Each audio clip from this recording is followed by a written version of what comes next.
Bab 441. Kamu juga bandit rupanya, ujar Blackie tercengang.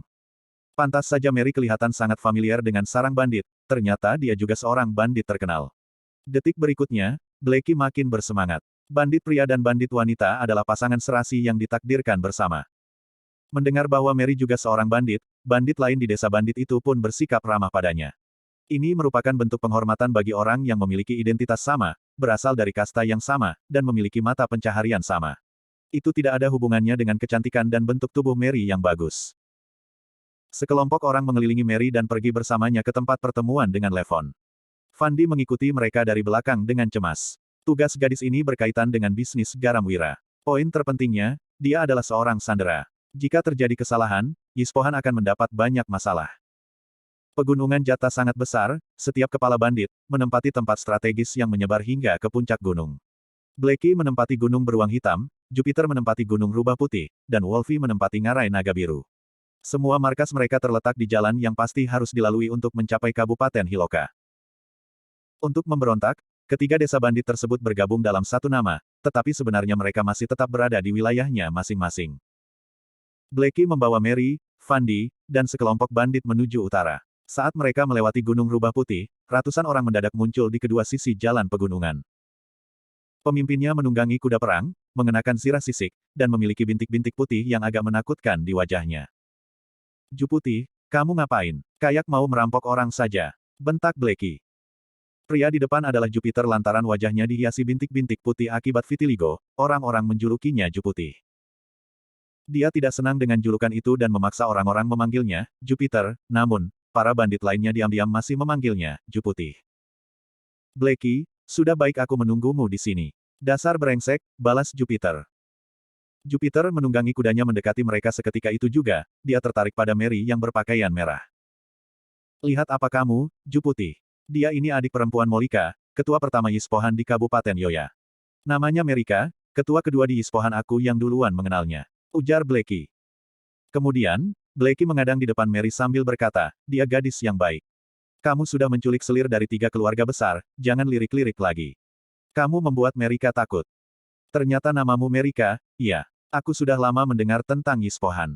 Namaku Junet Janadi alias Jupiter," ujar Jupiter. Jupiter lantas melompat dari kudanya, lalu mengepalkan tinjunya tanda hormat seraya berkata dengan wajah ramah, "Jangan dengarkan omong kosong Blackie. Aku belum menikah dan yang menculik ketiga wanita itu adalah anak buahku. Justru Blackie yang menculik 2 putri pejabat dan 2 selir pejabat saat menyerang kota." Blackie sontak berkata dengan wajah memerah, "Mary, jangan dengarkan omong kosongnya. Aku nggak menculik mereka, itu semua perbuatan anak buahku. Orang-orang yang menjadi penjahat, membunuh pejabat, dan memberontak biasanya takut pemerintah akan melibatkan sanak saudara mereka sehingga mereka menggunakan nama-nama alias." Meskipun Blackie punya kesan yang baik terhadap Mary dan menghormati Fandi, dia tetap tidak menyebutkan nama aslinya. Sialnya, begitu Ju Putih ini bertemu Mary, dia langsung menyebut namanya dan bahkan mengungkapkan kejahatan Blackie. "Halo Kak Junet, aku sudah lama mendengar reputasimu," balas Mary. Mary pun turun dari kudanya dan membalas salam Jupiter, lalu berkata dengan nada kagum, "Pria yang cakap biasanya punya 3 hingga 4 istri. Kakak berdua ini pahlawan yang hebat, wajar saja kalau kalian punya beberapa wanita untuk menghangatkan ranjang." Para bandit ini senang disanjung. Jadi, biarpun hanya di luar, Mary harus bersikap sopan. Soal keduanya yang menculik putri dan selir pejabat, itu tidak ada hubungan sama sekali dengannya. "Mary terlalu meninggikan kami," ujar Jupiter. Kemudian, dia mengubah topik pembicaraan dengan berkata, "Blackie, aku mau bicara 4 mata denganmu." "Untuk apa? Mary bukan orang luar, nggak ada yang perlu kamu sembunyikan darinya," balas Blackie. Blackie memasang wajah datar, lalu menoleh dan tersenyum pada Mary seraya berkata, "Mary, namaku Jaka Sidodo. Aku sudah mau kasih tahu dari tadi, tapi aku lupa gara-gara kebanyakan minum." Bab 442. Kasih tahu dari awal atau belakangan, itu sama saja kok Kak Junet, Kak Jaka, aku keliling dulu sebentar, ujar Mary. Dia terkekeh-kekeh, lalu pergi dengan menaiki kudanya. "Hai, dia memang gadis yang baik, pintar, dan pengertian," puji Jupiter. Melihat kepergian Mary, ekspresi Blackley menjadi serius. "Ju Putih, aku peringatkan padamu.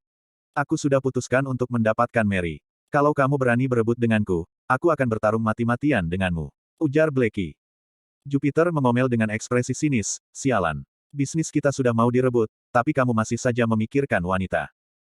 Apa maksudmu? Tanya Blackie bertanya dengan alis berkerut.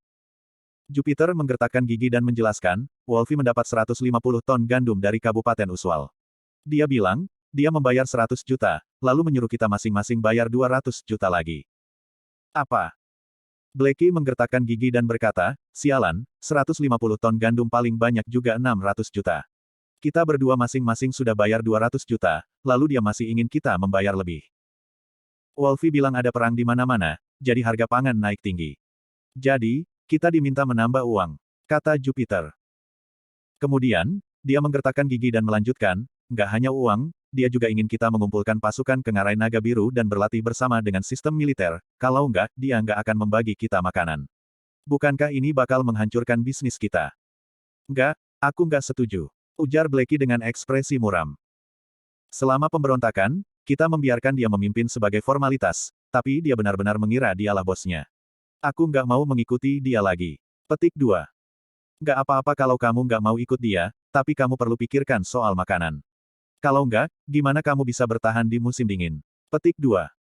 Jupiter menghela napas dan berkata, penduduk dusun terdekat juga sama melaratnya, kita nggak bisa dapat makanan dari mereka. Blackie mengerutkan alisnya dan berkata, tapi, kenapa kamu mencariku? Aku khawatir kamu ngotot melawan dia, lalu malah langsung dibunuh begitu sampai di wilayahnya. Jelas Jupiter. Kemudian, Jupiter mengulurkan telapak tangannya seraya berkata, lebih baik kita tunduk padanya dulu untuk melewati musim dingin ini. Setelah keadaan membaik, kita baru kembali ke tempat kita masing-masing. Oke, jawab Blackie sambil menerima uluran tangan Jupiter. Aliansi rahasia pun terbentuk saat itu. Sekelompok orang itu kembali melanjutkan perjalanan ke Ngarai Naga Biru. Ngarai Naga Biru lebih berbahaya daripada Gunung Beruang Hitam dan Gunung Rubah Putih. Ngarai itu memanjang sejauh 5 kilometer. Ada gua di mana-mana di kedua sisi gunung. Begitu kedua kelompok itu muncul, bendera segera dipasang di kedua sisi Ngarai. Levon yang menunggangi kuda tinggi dan mengenakan baju zirah cerah muncul dengan berwibawa. Di belakangnya, ada sekelompok bandit yang semuanya mengenakan baju zirah. Mereka terlihat seperti tentara pada umumnya.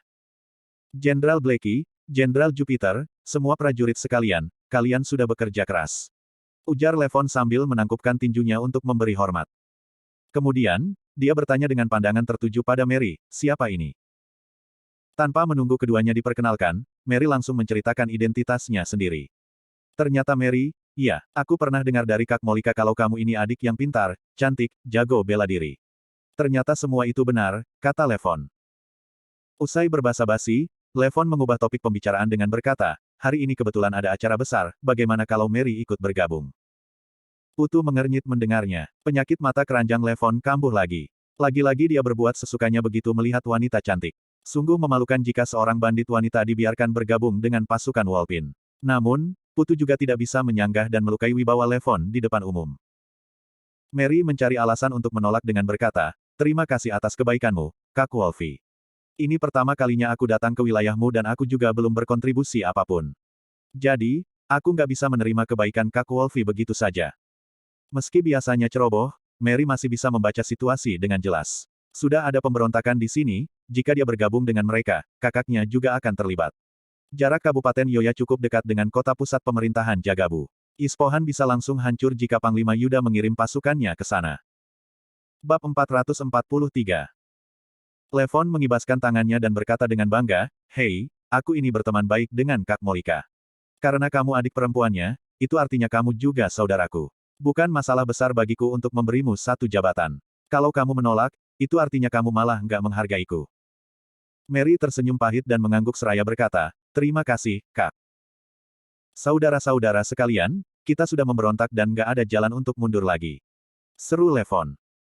Levon melihat ke sekeliling dan berteriak, sekarang, kita harus bekerja sama dan terus berjuang.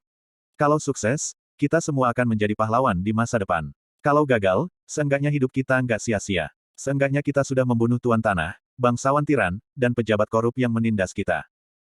Orang-orang pasukan Wolpin merespons dengan suara pelan. Setelah antusiasme memberontak di awal berlalu, yang tersisa di hati tiap-tiap orang sekarang hanyalah ketakutan. Mereka takut kerajaan tiba-tiba mengirim pasukan untuk menyerang. Mereka tidak hanya akan mati karena memberontak, tetapi juga mengkhawatirkan kerabat dan teman mereka yang juga akan ikut dibantai. Bahkan, anjing yang mereka pelihara di rumah juga tidak akan luput dari hukuman. Aku sudah memutuskan untuk mengumpulkan semua orang dan membuat formasi militer. Levon menyampaikan pidato yang telah disiapkannya sejak awal, aku akan memimpin seluruh pasukan. Kemudian, ada 6 jenderal pendamping yang masing-masing akan memimpin 500 orang. Di bawah jenderal pendamping, ada jenderal batalion, mayor, kapten. Mata Fandi bersinar ganjil. Orang-orang pasukan Wolpin ini akan membentuk sebuah organisasi militer. Jika diberi waktu untuk berkembang, takutnya mereka akan makin merajalela. Namun, sejak kematian Panglima Dirga, Fandi tidak lagi peduli pada pemberontak. Selama itu tidak mengganggu bisnis Wira, dia juga tidak peduli meski pasukan Wolpin membuat keributan. Levon melambaikan tangannya, lalu seseorang maju dan mengulurkan stempel. Levon mulai menyampaikan jabatan orang-orang dengan berkata, aku akan memberikan gelar jenderal pendamping pada Jenderal Blackie, Jenderal Jupiter, Jenderal Mary. Berhubung Blackie dan Jupiter telah mendiskusikan masalah ini sebelumnya, mereka segera memberi hormat dan menerima stempel tersebut. Mary tercengang mendengar Levon memberinya jabatan jenderal. Dia pun menerima stempel dengan bersemangat dan juga gugup. Tak lama, pembagian stempel bagi sekelompok orang itu selesai. Masing-masing orang memainkan stempelnya dan terlihat sangat bersemangat. Mereka mendapat jabatan jenderal tingkat kelima atas, jenderal pendamping tingkat kelima bawah, jenderal batalion tingkat keenam atas, dan mayor tingkat keenam bawah. Kapten yang berpangkat terendah juga berada di tingkat ketujuh atas, setara dengan pemimpin kabupaten. Sementara itu, ketua tim kecil lainnya berada di tingkat ke-8 dan ke-9. Selama ini, mereka menjalani kehidupan yang sulit. Jadi, ketika memikirkan status dan pangkat mereka saat ini setara dengan orang terkemuka di kabupaten, semangat mereka bangkit kembali. Mereka merasa bahwa meskipun harus mati, pemberontakan kali ini tidak akan sia-sia. Tiba-tiba, semua orang di lembah berseru, hidup jenderal. Melihat reaksi para bandit itu, Levon merasa sangat puas, tetapi hatinya sedikit muram. Bagaimana pendapat Nona Dian padanya saat melihat kejadian ini? Dia pasti akan kagum sekali. Semua ini salah pujangga busuk itu. Dia sudah merayu dan meracuni pikiran Nona Dian. Jika tidak, Nona Dian pasti sudah menjadi miliknya. Jika bukan karena harus mempertimbangkan situasi secara keseluruhan, Levon pasti sudah mengirim pasukannya ke Kabupaten Uswal untuk membunuh Wira. Saat memikirkan hal ini, Levon melirik Mary yang cantik itu lagi. Dia menyipitkan matanya dan mendekati wanita itu, lalu berkata, Mary, kenapa kalian berdua datang ke pegunungan Jata? Mary berkata dengan cemberut, ceritanya panjang. Intinya, ada pencuri kecil yang menyuruhku ke sini. Petik 2. Levon tersenyum tipis dan berkata, sepertinya kamu ditindas seseorang, ya. Beritahu aku, pencuri mana yang menindasmu? Aku akan memimpin pasukanku untuk menghajarnya. Lupakan saja, sebenarnya, dia juga nggak sejahat itu. Akulah yang duluan mencari masalah dengannya, ujar Mary. Dia menghela napas, lalu menatap Fandi di samping dan berkata dengan serius, Kak Levon, apa aku boleh minta tolong sesuatu padamu? Levon tersenyum, lalu menjawab, kenapa harus sungkan, katakan saja langsung. Mary berkata, sebenarnya, seseorang memintaku datang ke Kabupaten Hiloka untuk mencari tahu tentang situasi di sini. Dia ingin membeli batu giok air di Kabupaten Hiloka dan akan melewati Kabupaten Hiloka nggak lama lagi. Kak Levon, tolong jangan mempersulit dia. Levon terkekeh-kekeh, lalu berkata, karena Mary yang memintanya padaku, aku tentu akan membantumu. Siapa orang itu? Aku perlu mengetahui namanya sebelum bisa memberikan perintah. Namanya Wira, pelajar dari Dusun Darmadi, Desa Pimola, Kabupaten Uswal. Paman Fandi ini adalah bawahannya, dia sengaja datang ke sini untuk membelikan batu giok bagi Wira, jelas Mary sambil menunjuk ke arah Fandi. Mary membatin, pencuri busuk, kamu sudah menyandera aku. Tapi, aku justru membantu bisnismu. Aku cukup baik padamu, bukan? Bab 444. Apa, Wira? Seru Levon. Sorot matanya menjadi muram dan niat membunuhnya melonjak keluar. Pria itu mengandalkan kemampuannya menulis beberapa puisi buruk untuk merayu Nona Dian. Sekarang, bahkan Mary juga jatuh ke dalam cengkeramannya. Dia benar-benar pantas dibunuh. Mary bertanya, Kak Wolfie, kamu sepertinya mengenal dia, ya? Levon terkekeh-kekeh dan menjawab, aku pernah mendengar namanya, tapi aku belum pernah bertemu secara pribadi. Karena dia temanmu, aku tentu akan membantunya. Kak Wolfie, kamu salah paham. Dia bukan temanku, ini hanya kesepakatan di antara kami, jelas Mary. Setelah itu, dia menoleh dan berkata, Paman Fandi, aku sudah melakukan tugasku. Perjanjian antara aku dan Wira sudah selesai. Kamu bisa kembali dan beritahu Wira. Aku akan kembali sendiri ke Yispohan. Fandi mengepalkan tinjunya tanda hormat, lalu berbalik dan pergi dari situ. Dia harus segera kembali dan memberitahu Wira bahwa janji Wolfie ini tidak bisa dipercaya. Barusan, dia bahkan merasakan niat membunuhnya. Ucup, beritahu saudara-saudara kita untuk tidak mempersulit pria bernama Wira itu. Perintah Levon. Dengan sorot mata muram, dia melirik ke arah Fandi yang sudah pergi. Baik, jawab Ucup. Ucup yang awalnya merupakan ketua kedua Ngarai Naga Biru segera mengerti sinyal dari Levon. Dia pun bergegas pergi bersama sekelompok orang dengan niat membunuh yang kuat. Pertemuan itu berakhir. Melihat Mary tetap tinggal di Ngarai Naga Biru, Jupiter dan Blackie terpaksa pergi dengan enggan. Setelah mengatur akomodasi untuk Mary, Levon kembali ke kamarnya. Dia menghunus pedang dan mengayunkannya ke meja. Krak! Meja itu terbelah menjadi dua dan jatuh ke lantai. Jenderal, tenanglah. Orang yang punya cita-cita besar nggak boleh terdistraksi oleh masalah perasaan. Bujuk Putu sambil berjalan masuk. Sekarang, prioritas kita adalah melatih pasukan seefisien mungkin, bukannya membuang waktu untuk mengurus hubungan pribadi. Selama kamu bisa menaklukkan dunia, kamu bisa memiliki wanita manapun. Ujar Putu lagi. Kalau tunggu sampai aku menaklukkan dunia, anak Nonadian dan pria itu mungkin sudah lahir. Seru Levon. Levon berbalik dan mencengkeram bahu Putu sambil meraung, aku tahu ada banyak wanita yang lebih cantik dari dia di dunia ini, tapi nggak ada yang bisa menggantikan posisinya di hatiku. Apa kamu tahu, saat aku hampir mati kelaparan saat itu, dialah yang memberiku roti, lalu membawaku ke kediaman Wibowo. Dia memberiku makanan dan pakaian yang cukup. Dia memenuhi semua kebutuhanku sehingga aku bisa mengembangkan seni bela diriku. Tanpa dia, aku nggak akan puas kalaupun aku menaklukkan dunia. Putu mengerutkan alis dan bertanya, kalau kamu begitu menginginkan Nona Dian, kenapa kamu mempertahankan Merika dan menjadikannya jenderal pendamping? Bagaimanapun, dia seorang wanita. Apalah arti 3 atau 4 istri bagi seorang pria? Aku punya bisnis sekarang, kenapa aku nggak boleh punya 2 wanita? Ujar Levon. Levon melanjutkan dengan wajah penuh perhitungan, nilai Mary nggak cuma terletak pada kecantikannya. Kakaknya, Molika, sangat berkuasa di Kabupaten Yoya. Wilayah kami dipisahkan oleh Kabupaten Uswal dan Kabupaten Laria. Kalau aku menikahi Mary, kami bisa bekerja sama dan segera menduduki 4 kabupaten sekaligus mengumpulkan puluhan ribu prajurit. Jenderal, tolong hapus niatmu itu. Kalau enggak, kita akan segera hancur. Seru Putu. Putu melanjutkan dengan ekspresi yang berubah drastis, ada Panglima Yuda di kota pusat pemerintahan Jagabu yang mengalahkan 100.000 kavaleri bangsa Agrel belum lama ini. Kalau pasukan kita bertambah kuat dan menarik perhatian kerajaan, orang-orang istana pasti akan mengirim dia untuk mengepung kita. Meskipun kita bisa mengumpulkan banyak prajurit, apa kita bisa mengalahkan Panglima Yuda? Levon terdiam dan mengerutkan alisnya. Belum lama ini, kelompok banditnya bahkan tidak bisa mengalahkan pasukan komando daerah di kota pusat pemerintahan Lokana, apalagi pasukan perbatasan kuat yang dipimpin oleh Panglima Yuda. Levon harus segera melatih pasukannya. Jenderal, seru Ucup. Ucup yang barusan pergi tiba-tiba kembali dengan tubuh berlumuran darah. Dia memegang pedang Treksa dan berkata dengan penuh semangat, aku sudah menangkap Fandi. Keterampilan seni bela dirinya sangat luar biasa. Dia juta punya senjata ajaib yang tajam ini. Karena tenaganya terkuras setelah membunuh 30-an saudara kita, kami baru mampu meringkusnya. Klang! Levon meraih pedang Treksa dan mengeluarkannya dari sarungnya, lalu membelah meja di lantai. Levon berkata dengan mata berbinar, bagus, ini memang senjata ajaib. Kuburkan saudara-saudara kita yang mati dan berikan santunan bagi keluarga mereka. Jangan bunuh Fandi itu dulu, tapi kurung dia di tempat tersembunyi. Jangan biarkan Jenderal Mary mengetahui hal ini. Baik, jawab Ucup sambil mengepalkan tinju tanda hormat dan pergi. Bab 445. Putu mengernyit dan berkata, Jenderal, apa kamu menangkap Fandi untuk menjebak Wira? Ya, jawab Levon. Sambil mengayunkan pedang Treksa di tangannya, Levon berkata dengan angkuh, aku mau membuatnya datang ke pegunungan Jata. Kalau dia berani datang, aku akan mengambil kesempatan untuk membunuhnya. Tapi, kalau dia nggak berani datang, aku akan menulis surat untuk memberitahu Nona Dian kalau Wira itu sangat pengecut. Dia bahkan gak memedulikan anak buahnya. Jadi, dia bukan orang yang bisa dipercayai untuk menjaga Nona Dian seumur hidup. Putu tertegun beberapa saat, lalu menggelengkan kepalanya dan berkata, Jenderal, kamu nggak boleh membunuhnya. Kenapa? Tanya Levon sambil mengangkat alisnya.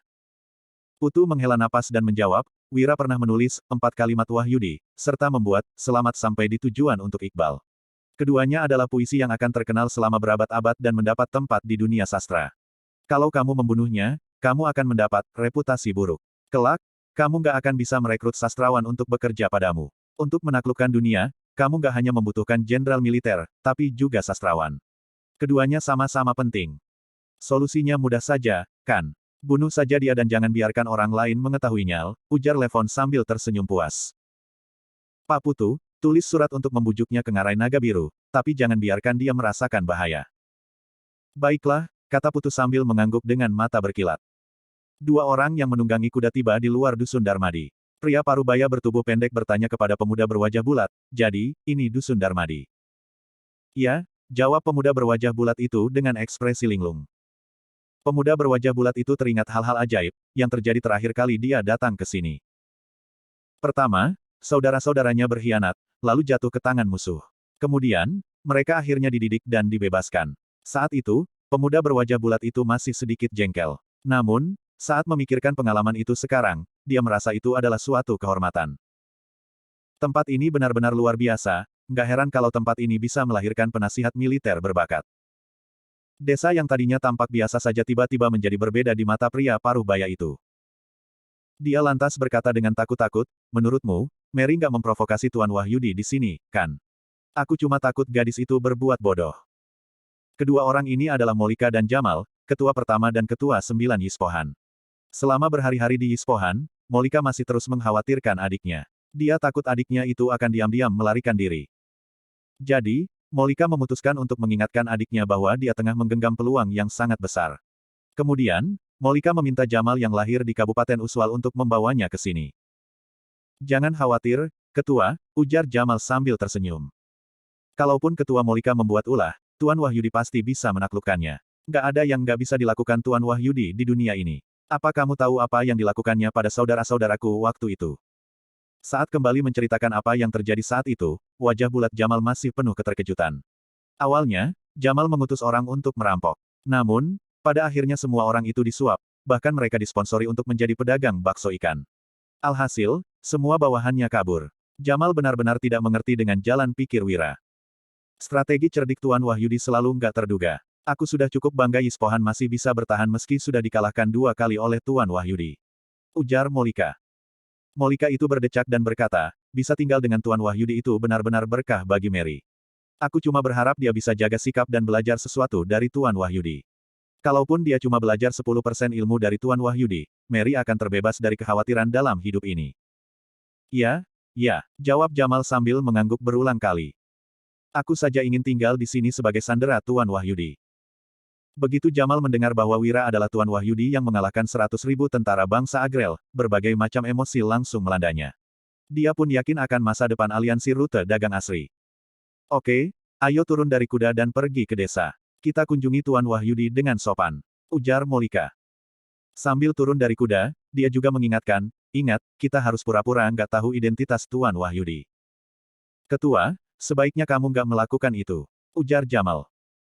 Melihat wajah terkejut Molika, Jamal menjelaskan dengan serius, Ketua, dengan kecerdasan Tuan Wahyudi, apa menurutmu dia nggak bisa melihat kalau kita sudah mengetahui identitasnya?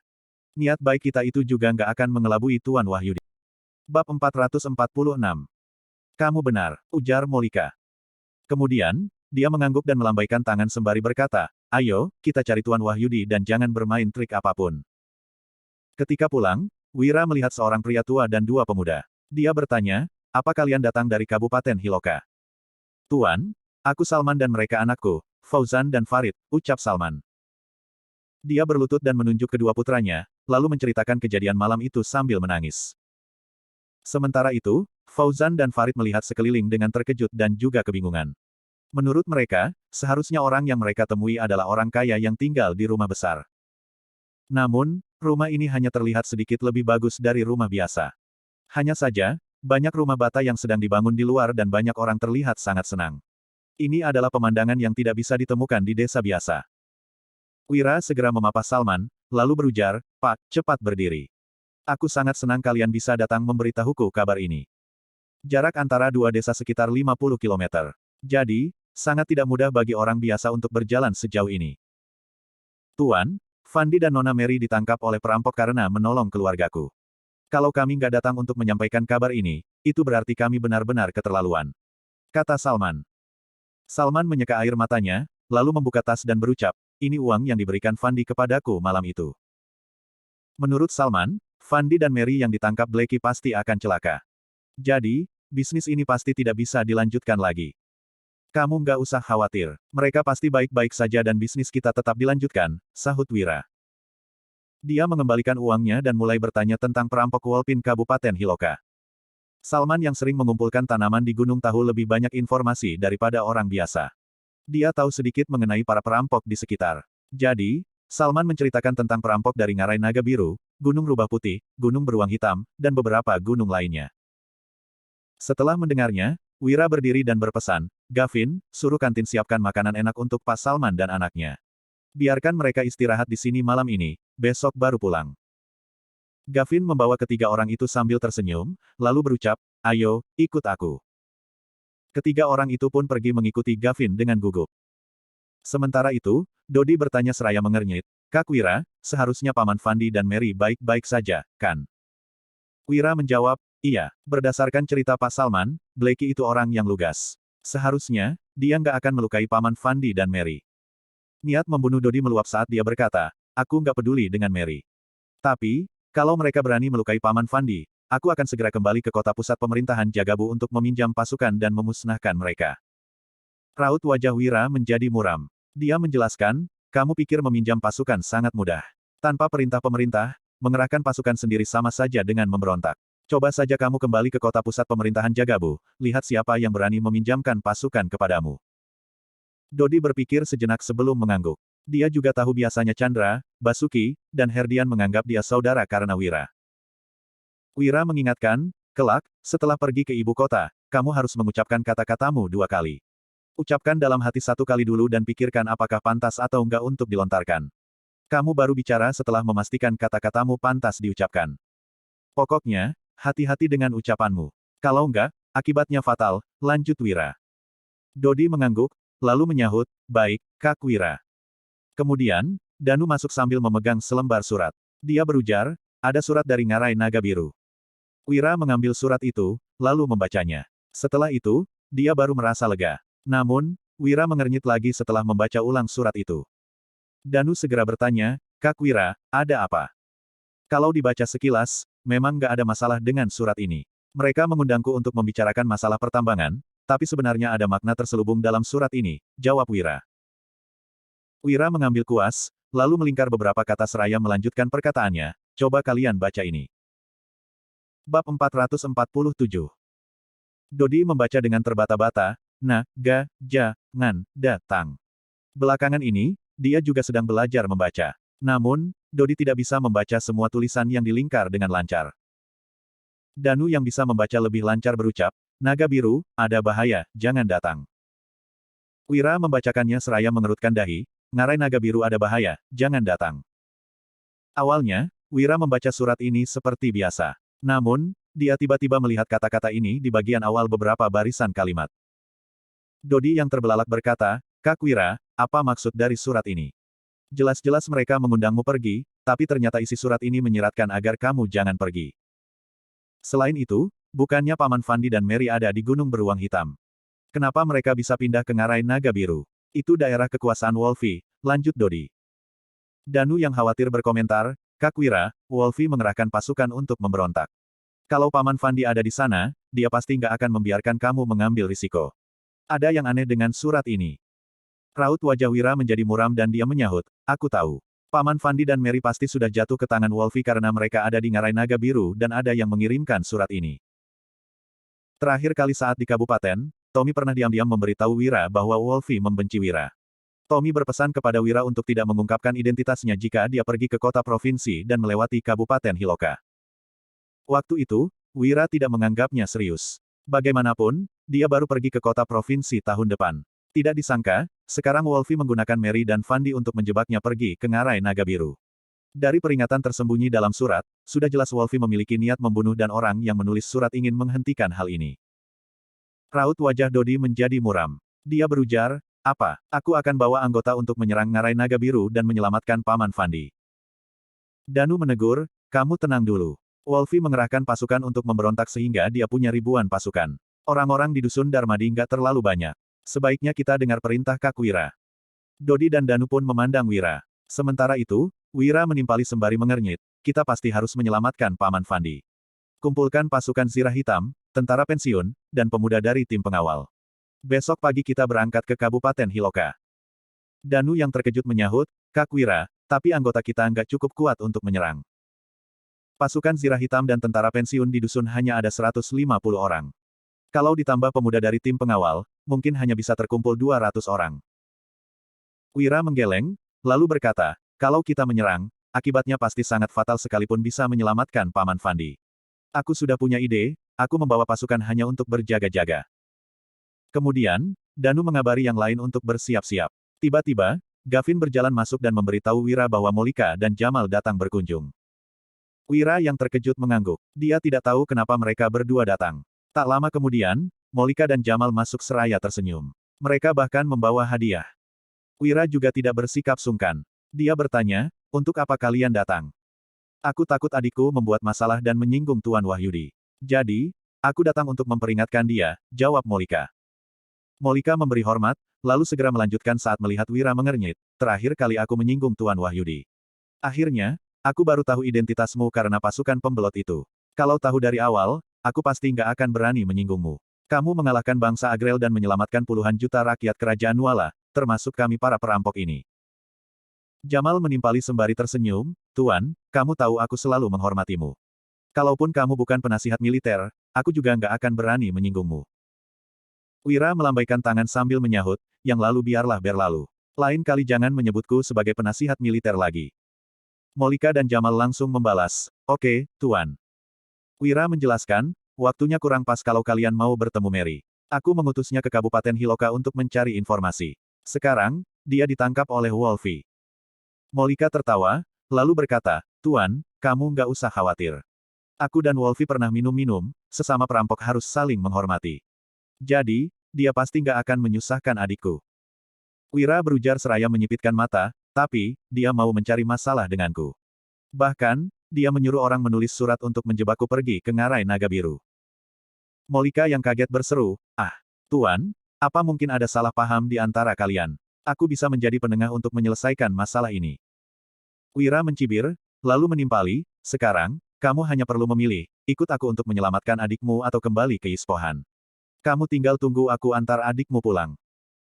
Molika yang berkeringat dingin menjawab, Tuan, aku akan ikut kamu pergi ke Ngarai Naga Biru untuk menyelamatkan adikku. Bab 448. Sepertinya Wolfie sudah gila. Beraninya dia mencelakai Wira, benar-benar cari mati. Jamal segera berkata, Tuan, aku juga akan mendukungmu. Wira menyahut seraya menyipitkan mata, kalau begitu, aku akan memberi kalian tugas. Molika dan Jamal berujar, kami akan mendengar perintah Tuan. Sementara itu, Gavin membawa Salman, Fauzan, dan Farid ke kantin. Setelah berpesan kepada koki, Gavin membawa mereka bertiga ke bak air di samping kantin. Gavin mengambilkan air hangat dan sabun, lalu mengajari Salman dan anaknya cara mencuci tangan. Sekarang, ini adalah kebiasaan warga Dusun Darmadi. Sebelum makan, harus cuci tangan untuk menjaga kebersihan. Begitu Salman dan anaknya mengambil sabun untuk cuci tangan, air dalam baskom langsung menjadi hitam. Mereka bertiga pun tertegun. Sabun ini sangat enak dipakai, bisa mencuci kotoran sampai sebersih ini.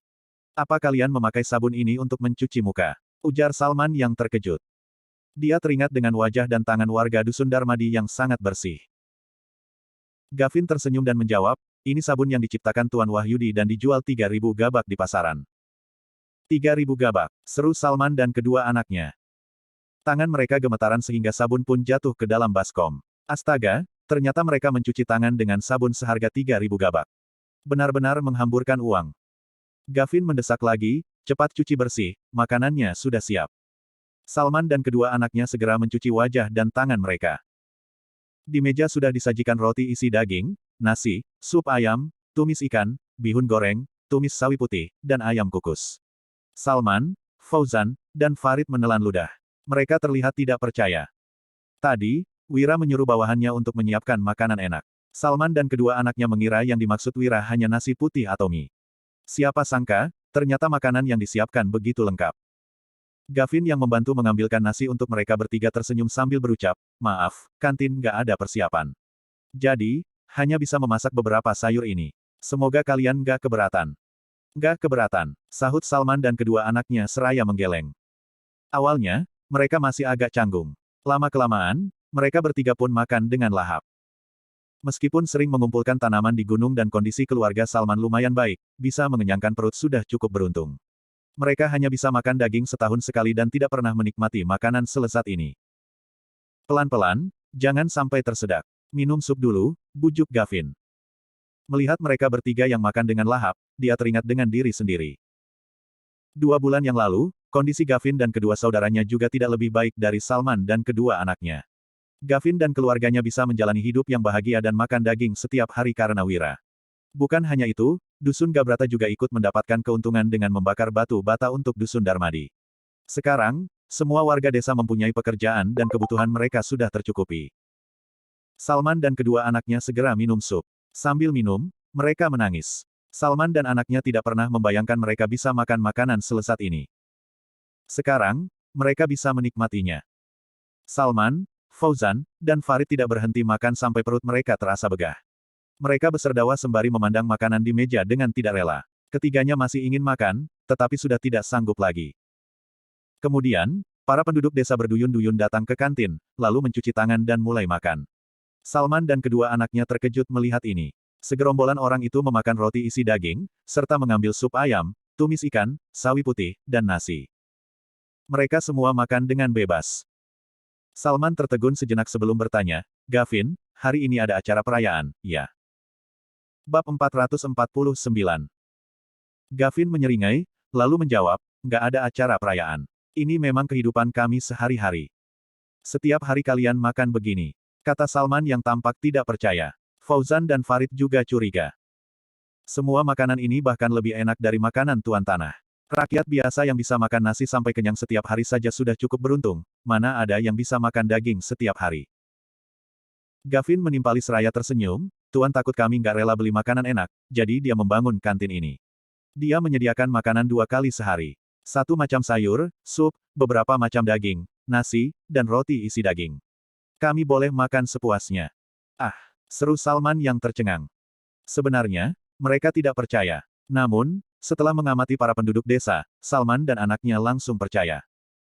Wajah semua penduduk tampak berseri-seri dan berisi. Tidak seperti rakyat biasa yang kurus kerempeng. Fauzan berdecak, lalu berkomentar, pantas saja banyak orang datang bekerja untuk Tuan Wira. Makanan ini benar-benar enak. Kalaupun nggak digaji, pasti banyak yang berebutan datang. Farid juga ikut mengangguk. Gavin segera menjelaskan, mereka semua digaji. Setiap orang yang bekerja untuk Tuan pasti dibayar. Contohnya para koki ini, setidaknya setiap bulan mereka bisa menghasilkan 2.000 gabak. Tim penangkap ikan mendapat 2.000 gabak, tim pengawal mendapat 4.000 gabak, dan para pengurus mendapat 10.000 gabak. Apa? Ujar Salman dan kedua anaknya yang terperangah. Awalnya, mereka mengira para penduduk desa ini tidak mendapat gaji lagi karena makanan di Dusun Darmadi sangat enak. Bagaimanapun, saat ini musim dingin. Banyak orang kesulitan sehingga biasanya orang yang memberi pekerjaan hanya menyediakan makanan. Siapa sangka, orang-orang yang bekerja di Dusun Darmadi malah digaji, bahkan upahnya sangat tinggi. Gavin melanjutkan dengan bangga, bukan hanya gaji tinggi, kami bahkan mendapatkan fasilitas lain. Salman yang tidak paham bertanya, fasilitas. Gavin menjelaskan, selain gaji, Tuan juga takut kami kedinginan. Jadi, dia membagikan selimut dan sepatu kepada setiap orang. Kalau ada anggota keluarga kami yang sakit dan nggak punya uang untuk berobat, Tuan yang akan membayar biaya pengobatannya. Tuan Wira benar-benar baik, ujar Salman. Dia dan kedua anaknya tertegun. Mereka memandang para penduduk desa yang sedang makan dengan iri. Saat makan, penduduk desa membahas tentang berapa gaji yang mereka dapat bulan lalu, total gaji yang didapatkan keluarga mereka, dan rencana untuk membangun rumah bata tahun depan. Paling sedikit mereka bisa mendapatkan 2.000 gabak, paling banyak sekitar 10.000 gabak. Ada juga yang mendapatkan sekitar 5.000 gabak. Para penduduk desa memakai pakaian berbahan katun, bahkan ada yang memakai luaran berbahan satin. Cara makan mereka juga sangat pelan, tidak seperti Salman dan anaknya yang sangat rakus. Ayo, setelah makan, aku bawa kalian jalan-jalan di desa, ajak Gavin. Dia khawatir perut mereka tidak nyaman karena makan terlalu kenyang. Jadi, Gavin membawa mereka bertiga jalan-jalan. Salman dan kedua anaknya mengikuti Gavin sambil terbengong-bengong. Mereka melihat Dusun Darmadi yang dipenuhi dengan rumah bata dengan iri. Ketika melewati sebuah rumah besar yang baru dibangun, terdengar suara anak-anak yang sedang membaca. Semua manusia terlahir baik dan memiliki sifat yang hampir sama. Tapi, lingkungan dan kebiasaan membuat setiap orang menjadi berbeda. Anak-anak membaca dengan suara yang lantang. Sementara itu, Agus yang mengenakan jubah panjang berjalan di dalam ruangan sembari meletakkan kedua tangan di belakang punggung. Salman yang terkejut bertanya, kenapa di sekolah kalian ada begitu banyak anak-anak?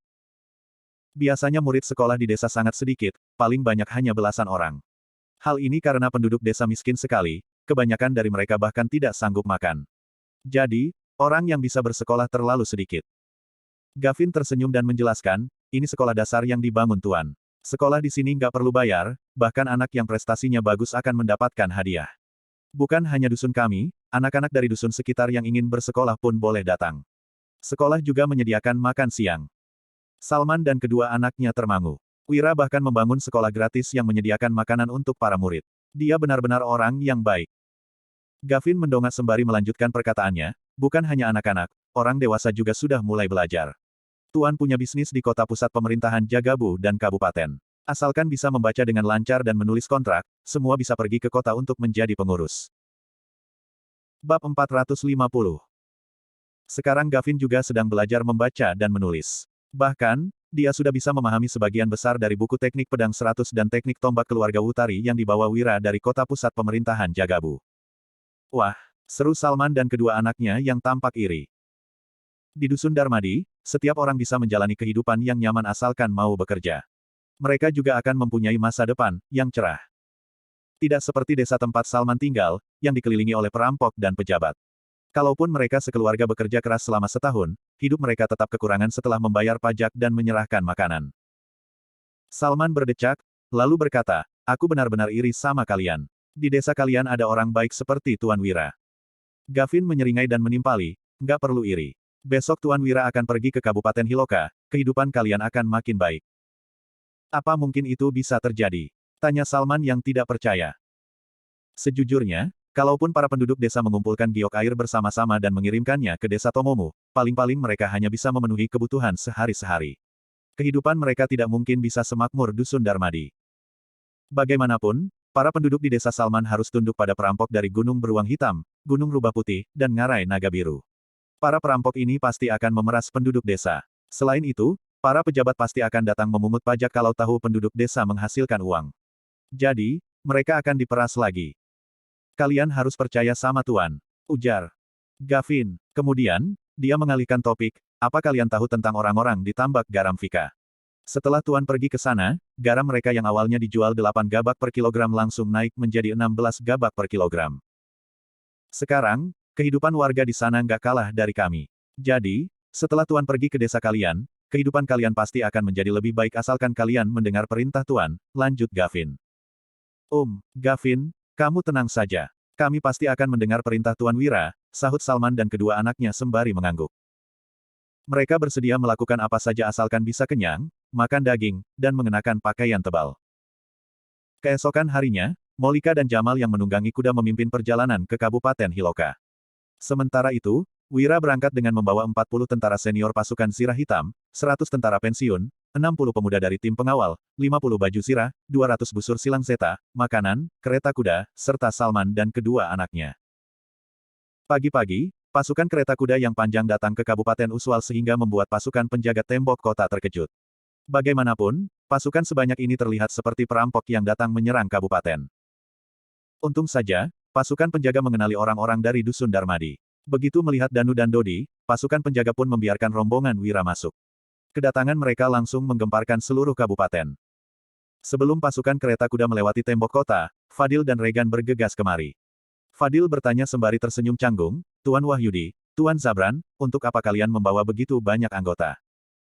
Setiap kali Wira masuk ke kabupaten, dia pasti akan melakukan pembantaian. Bahkan, semua keluarga kaya kabupaten sudah dihabisi semua. Kali ini, Wira datang membawa pasukan besar. Entah siapa lagi yang akan dia habisi, jangan-jangan Fadil. Terakhir kali, Fadil yang menyinggung Wira pergi ke kediaman keluarga Wibowo untuk meminta maaf. Alhasil, Wira tidak mau menemui Fadil. Beberapa waktu yang lalu, terjadi pemberontakan di Kabupaten Hiloka. Dengar-dengar, patihnya bahkan dibunuh. Sekarang, Fadil sudah menyinggung Wira, tetapi Wira tidak menerima permintaan maafnya. Itulah sebabnya, Fadil tidak bisa hidup dengan tenang. Regan yang berada di samping juga tersenyum canggung. Begitu melihat Fadil, Dodi berkata tanpa sungkan, minggir, nggak ada urusannya sama kamu. Fadil yang merasa canggung pun mundur. Kemudian, Wira berujar sembari melambaikan tangan, tunggu. Kami mau pergi ke Kabupaten Hiloka dan membutuhkan baju zirah. Apakah Pak Fadil bisa meminjamkannya? Dengan alasan memperbaiki baju zirah, Wira sudah mendapatkan 50 baju zirah dari pasukan perbatasan. Namun, pasukan Wira terdiri dari 200 orang. Jadi, sebagian besar dari mereka tidak memakai baju zirah. Kalau pertarungan dengan perampok Wolpin benar-benar terjadi, pasukan yang tidak memakai baju zirah pasti akan terluka parah.